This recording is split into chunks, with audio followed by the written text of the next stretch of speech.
This is the Out of Time Film Podcast, where your hosts Tom and John discuss everything from blockbuster films to TV and games like there's no tomorrow.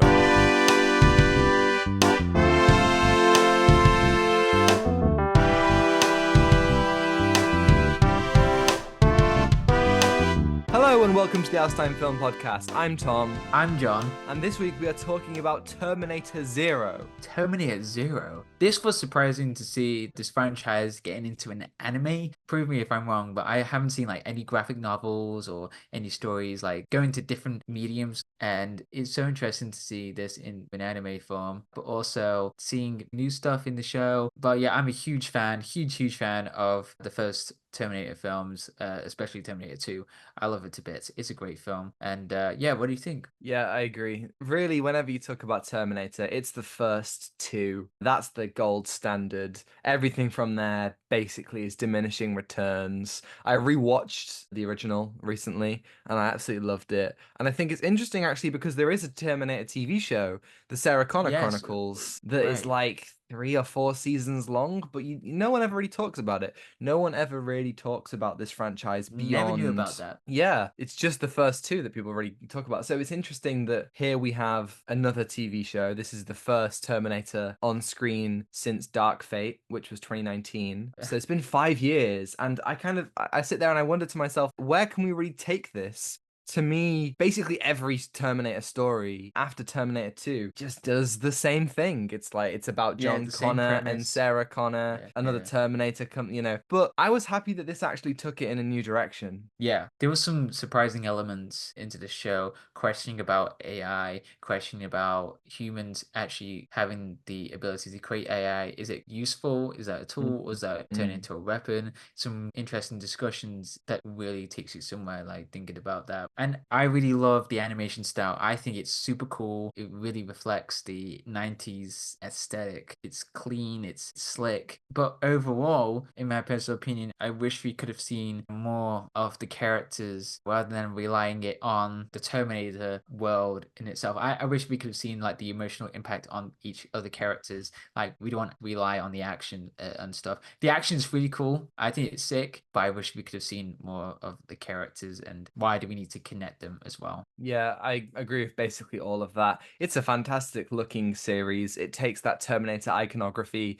and it brings it into late 20th century anime. It very much reminded me of Akira, that kind of neo-futuristic-esque vibe. There's something about the lighting of it and the reflections and this certain kind of glow that it has. It really did root it straight in that time period. It really reminded me of Ghost in the Shell because you can see the influences between that. You can really see it here, and I think it just takes the form of anime and retelling it with Terminator. And what's so interesting about the title as well is it's called Terminator Zero, and in anime or in manga as well, that Zero is like a prequel. It's like a ground zero. It means this is what happens. So it kind of like gives me ideas about, could this be a prequel to the Terminator world of like the time loops, the thing about how they're going to get this leader, John Connor, into the future? That's like my kind of theory right now. I hope we're not going too insane, but it's like that Zero title. It's like we're going back to basics, maybe exploring what could have happened led up to the first Terminator. I don't know if this show is related to or a canon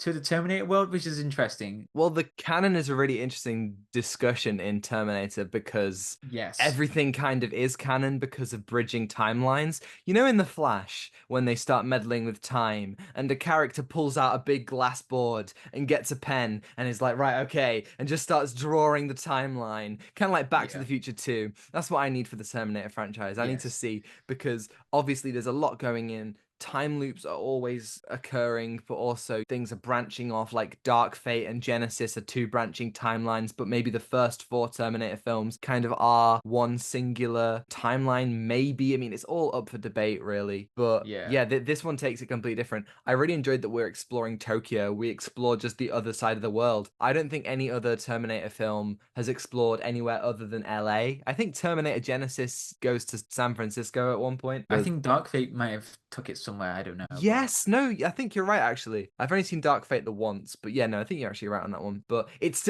all North America, right? And so, Yeah, like, it's let's like go somewhere different. That's the benefit of going to Tokyo. And there were some really cool elements of this in its visual style that called back to numerous Terminator things. I'm pretty sure that the time machine design is the same one from Genesis, whether or not that was a pre-established design before then. It's a cool idea. It's a really sweet little thing. I'm a big fan of franchises picking up aspects of even the worst films. Let's explore even the stuff that people hated the most. Let's not throw away Phantom Menace or Thor the Dark World or yeah, Alien Resurrection. I'm always a big fan of that. And I think this yeah. series walks the line of referencing other Terminator stories. And then at times it just kind of steps over it. Like, it kind of reminded me of Alien Romulus at times, in the sense that, especially in the first half, it didn't feel like it added anything new. Like, we got a highway sequence like in Genesis, there's a police station shootout like in the original film, there's a Terminator who poses as a cop just like the T-1000 and T2.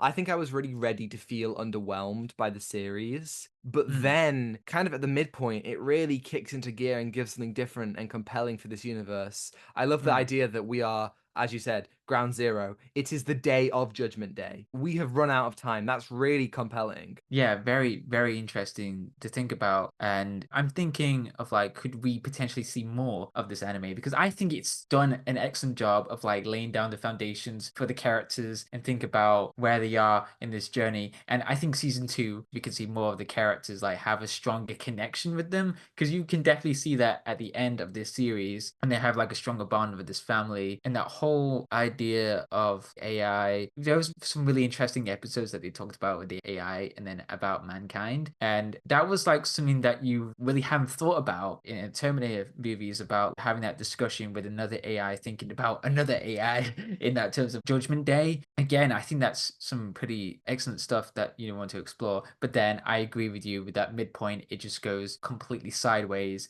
And it's like, oh, I didn't really expect that. It's something that I was like kind of struggling at first. I was like, okay, how are they going to continue this in a way of like, we know about the Terminator films, like, okay, they could have saved the day, they could have avoided Judgment Day. But then again, it's that zero, that ground zero. This is something we never thought about ever before. This is something like, this could lead up to loads of things of timelines and all of that. It's really intriguing. Yeah, it's funny to me that every single Terminator sequel after Terminator 3 has been trying to set up a trilogy.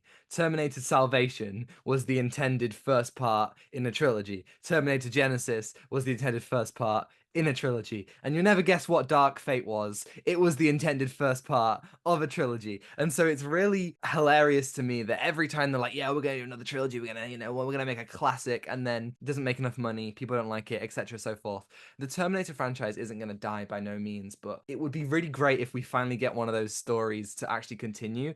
And I think that Yeah. season 2 of this would be really nice. I really enjoyed how, every Terminator story is about killing the Terminator, fixing the future, stopping the threat through, blowing up and destroying stuff. The philosophical questions, the existential elements, they come beneath that. But what this story asks is, what if this threat, like the danger that every Terminator movie has shown, what if Skynet itself could be good? Could it be taught to see the value in humanity and preserving it and protecting it?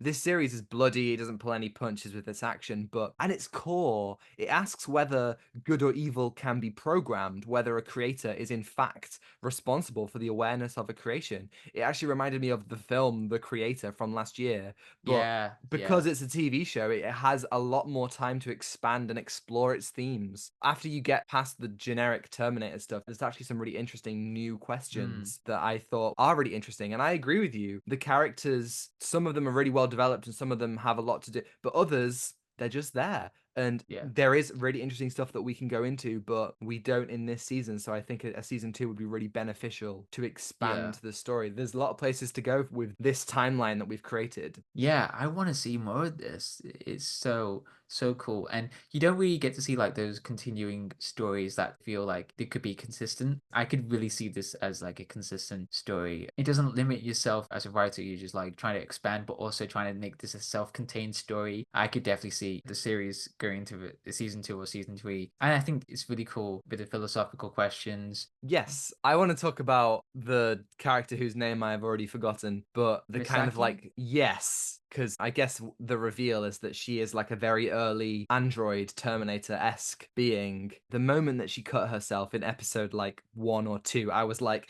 she's a Terminator! You can't fool me! And they didn't fool me, but I really, really enjoyed that perspective.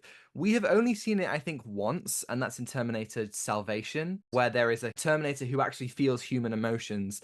That's fascinating to me. At what point does a robot see itself as a living being? You know, the Terminators, every single one of them, they are just a killing machine. They are built for one purpose, and that's all they do. But this character was really compelling because she, the whole time, is like, no, I am me. I have feelings. There's a brilliant moment where she starts to cry and she looks down at her hands and there are tears on her hands.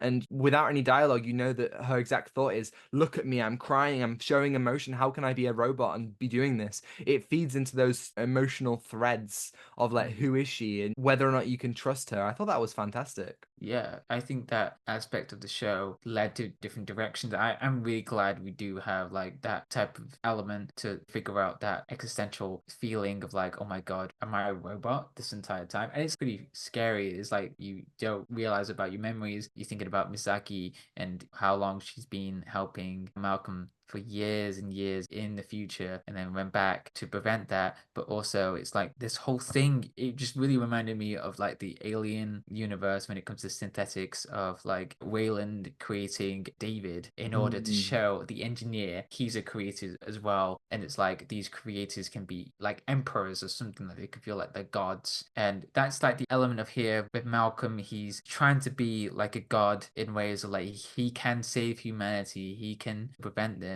But what the show does, it goes sideways with the world just completely ended, with Skynet just won, but Japan is saved. So it's like he doesn't save the world, but he saves himself, like selfishly. And I think that's a really interesting aspect to go through as like this creator who wants to help only himself for selfish reasons, to figure out like maybe save his timeline or maybe go to different timelines. It's so interesting to explore Malcolm, but I wish we could have seen him with the family, because we could have seen that connection with that. So it kind of struggled with me because he kept talking about dreams, even though he's from the future, and he's like, oh my God, I have these dreams about Judgment Day. Oh my God. And it's like, okay, what's the point of that? We could have just explored that family dynamic in ways. Yeah, the family side is really frustrating because the kids, they're all just like, where's my dad? Where's my cat? Where's my cat?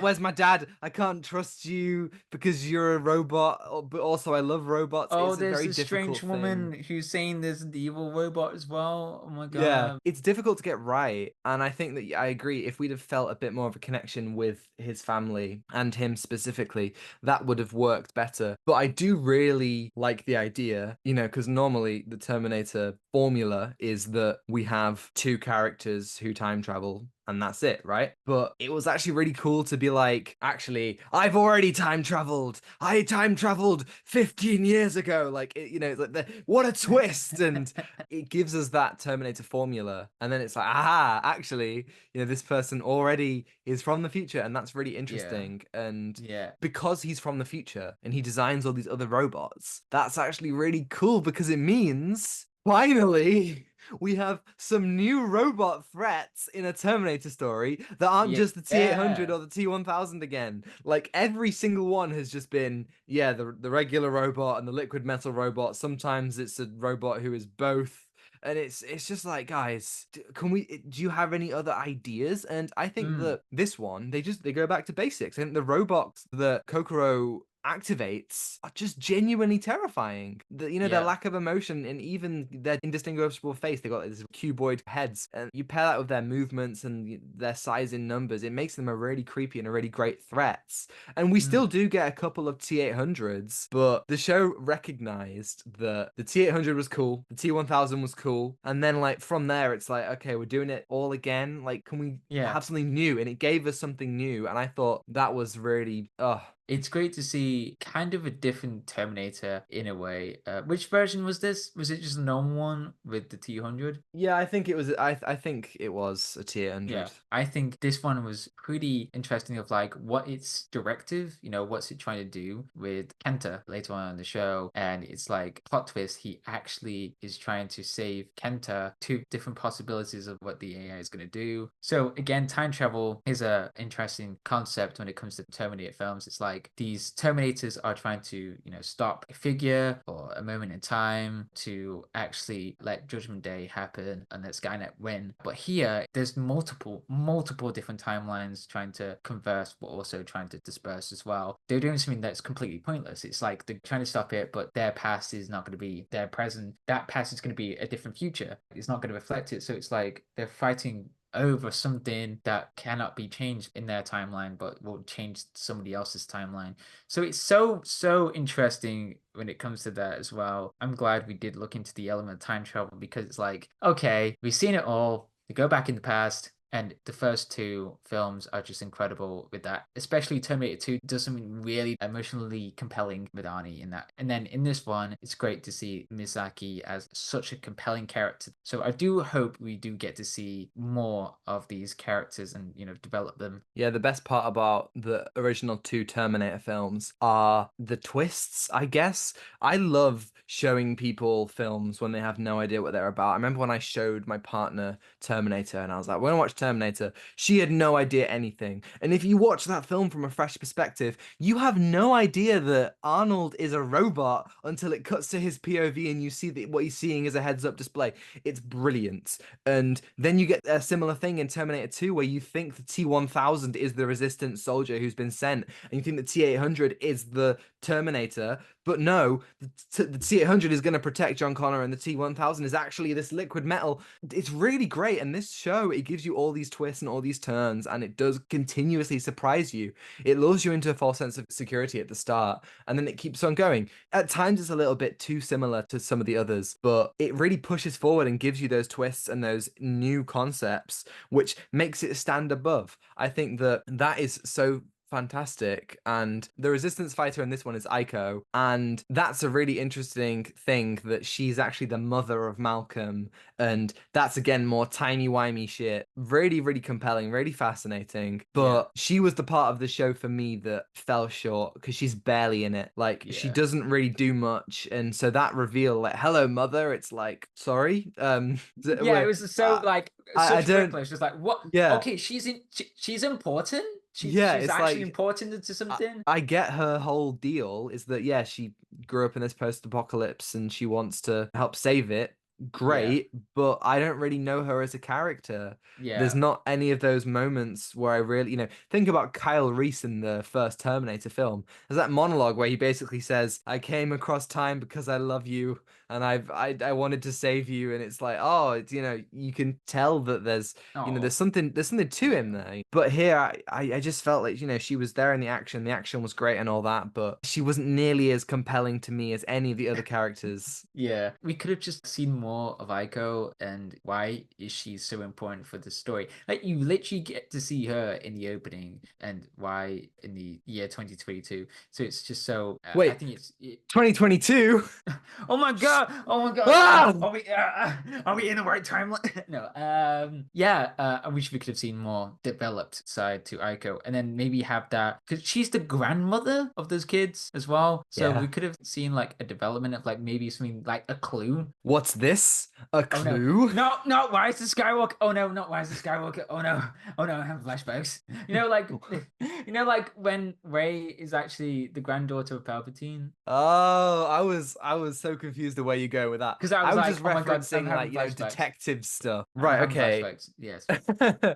I need to ask you, John. It's time. You knew this was coming. How do you feel this fares in terms of the other Terminator things? Let's talk about just the movies. Okay. Do you think this is the best? Because I think it's probably the best Terminator thing since Terminator 2. I know it's not a very high bar. I agree. Because we had some highs and lows with Terminator stuff. I mean, there's some pretty cool things, but just went a very completely different direction. Especially Genesis. Why was Matt Smith there? Why was Matt Smith there? I don't know why. Oh my god. And that film tried to do something. I mean, this one, I'm really happy we do get to see new concepts. That's the one thing that I'm really happy about. We get to see these characters and then actually explore the other philosophical aspects of Terminator and AI. So I agree. I think this is the best we've gotten. It is. I mean, does it come close to Terminator 2? No. Can it even hold a candle No, nothing will. Unless James Cameron made another Terminator film, which he won't. And I agree with you, there's something to like in every single Terminator film. No matter what you think about each film, there are elements in all of them that are fantastic. But